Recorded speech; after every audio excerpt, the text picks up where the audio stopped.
What's up guys, Antoine ici à DPR Sans Froid. Cette semaine je vous parle qu'est-ce qui arrive si vous reproduisez des pitons royales pendant 10 ans. Si vous êtes prêts, let's go!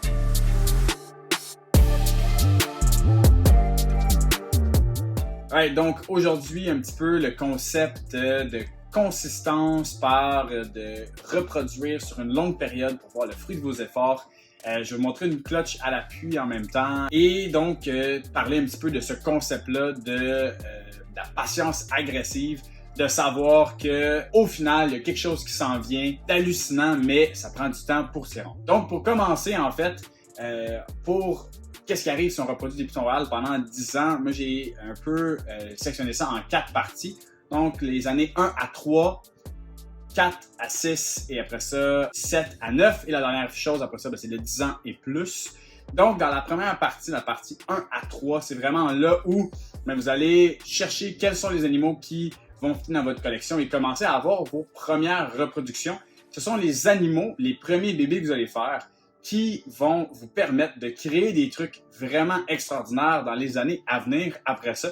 C'est donc la fondation de votre collection. Oui, il y a les animaux que vous achetez, mais les premiers bébés que vous allez faire, les premières naissances dans votre collection vont vraiment être très, très utiles pour vous démarquer et vraiment accélérer vos projets et vraiment vous en aller dans une direction particulière. Après ça, dans la phase 4 à 6 ans, on va retrouver donc des animaux qui vont être soit les premières femelles que vous allez avoir achetées, qui vont reproduire, qui vont vraiment être des femelles génétiquement très puissantes, ou vos premiers bébés qui vont commencer à reproduire, donc les premiers bébés que vous avez créés, qui vont être maintenant reproducteurs et qui vont vous donner ces premiers bébés de la deuxième génération. Et c'est vraiment dans cette deuxième génération-là qu'on va avoir les animaux les plus incroyables.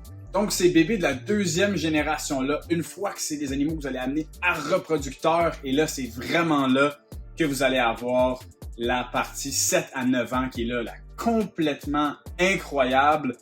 C'est des animaux qui, ça a pris déjà presque une décennie à travailler. C'est des animaux qui vont avoir été teintés de votre vision, qui vont avoir été teintés de tous les efforts et de tout votre dur labeur d'aller chercher des animaux particuliers pour aller dans votre collection, pour vraiment aller chercher quelque chose de particulier, d'aller travailler un projet unique. Et après ça, dans le 10 ans et plus, c'est là que tous les animaux dans votre collection, c'est des animaux qui sont uniques, exceptionnels et toutes vos reproductions vont amener des nouvelles surprises une après l'autre. Il n'y a aucune portée qui ne sont pas excitantes après 10 ans d'un travail continu de vraiment focusser vos efforts sur des animaux vraiment uniques. Et bien, c'est là qu'on est dans les 10 ans et plus. La portée aujourd'hui que je vous montre, on est dans un projet qui maintenant est à 5 ans. Donc, on est vraiment dans la deuxième génération de bébés. Et on a déjà un animal exceptionnel et ça montre un petit peu le travail qui a été fait dès le début. Je vais vous expliquer un petit peu le cheminement tout au long. Et après ça, ça donne juste énormément d'espoir et d'excitation pour les animaux de la troisième et quatrième génération qui vont venir après ceux-là. Ouais, donc voici la portée. Dans la chaîne en anglais, on a fait le egg cutting très récemment. Vous allez pu voir, dans le fond, ces bébés-là directement dans les œufs. Et maintenant, ils ont mué, ils sont prêts à être placés individuellement. Et c'était une portée, donc je vous explique le pairing, le mâle Blackhead GHI Hippo et Clown, la femelle Mojave Cypress et Clown Posset Hippo. Et là, on a donc les résultats de cette portée-là. Donc, on va vous montrer, en fait, donc, visiblement, la femelle a prouvé et Hippo. 5 sur 6 bébés sont visuels Hippo, donc ça, c'est vraiment des résultats super bons.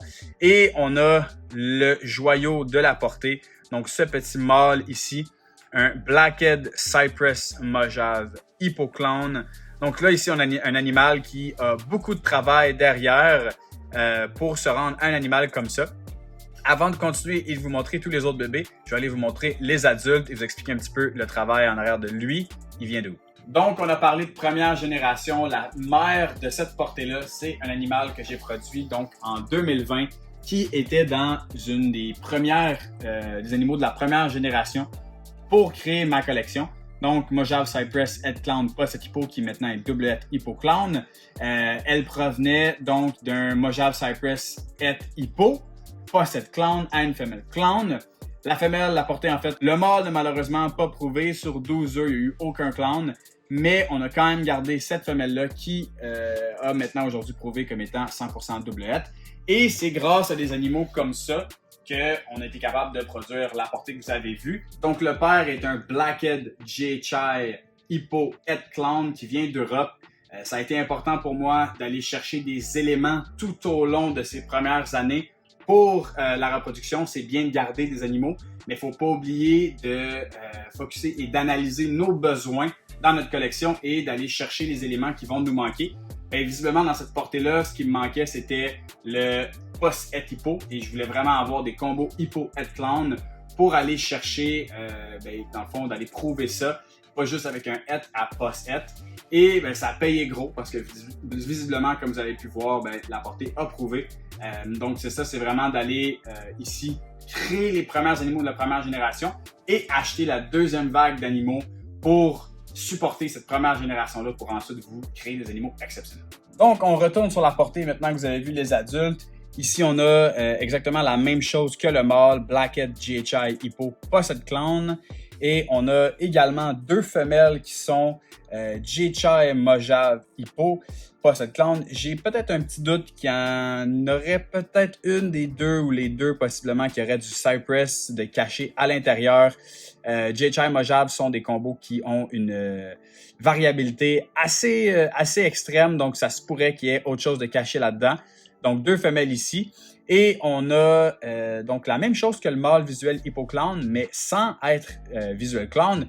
Donc une femelle Blackhead Cypress Mojave Hippo Post-het Clown. Celle-ci est définitivement un serpent qu'on va garder. Et c'est fou à quel point la différence entre le visuel clown vient tout changer complètement. Donc on a un petit peu de coloration intéressante, orange, rouille dans les côtés de cette femelle-là.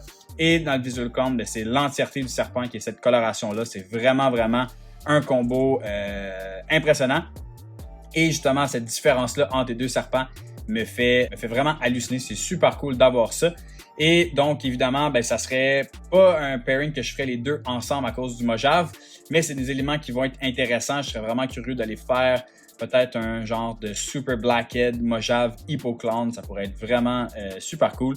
Et donc, avant de mettre tous ces animaux-là disponibles, on va faire tester les mus pour le Het Clown pour être mieux aiguillé, en fait, à savoir qu'est-ce qui va se vendre, qu'est-ce qui va rester ici et à quel prix les autres trucs vont se vendre. Donc, si c'est des animaux qui vous intéressent, vous pouvez toujours me lancer un message, mais je vais vraiment attendre au moins que ces animaux-là aient mué et que cette mue-là a été testée avant de les mettre disponibles. Donc voici pour la vidéo, pas mal de concepts à l'intérieur de ça, mais ce que vous pouvez en tirer le plus important, c'est que les efforts que vous faites aujourd'hui à produire vos animaux, c'est pas nécessairement ceux-là qui sont les plus importants, c'est ce que ces animaux-là vont vous produire et ensuite les générations futures et futures, c'est vraiment ça qui est très important à garder en tête.